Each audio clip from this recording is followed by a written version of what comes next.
આંબોદ ગામનો રહેવાસી અમિતાભ બાદશાહ આજે 1998ના ઠરાવથી અને 45થી 50 વર્ષથી અમે લોકો અહીંયા રહીએ છીએ.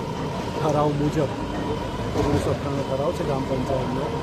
સિટી સર્વેમાં કોઈ બાય મિસ્ટેક ચડેલું નથી. એથી આજે મને ફક્ત 2 કલાકનો સમય આપીને મારા ઘરનું ડિમોલેશનનું કામ હાથ ધરેલ છે.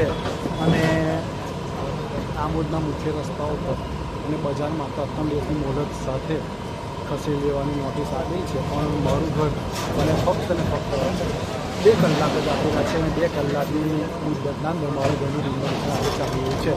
આમોદ ગામમાં જોવા જઈએ અનેક એવા બાંધકામો છે જે બિન અધિકૃત પણ છે અને સરકારી જમીનો પર છે. તો પ્રશ્ન પ્રશાસનને પર છે મારા ઘરનું આજે ડિમોલેશન છે.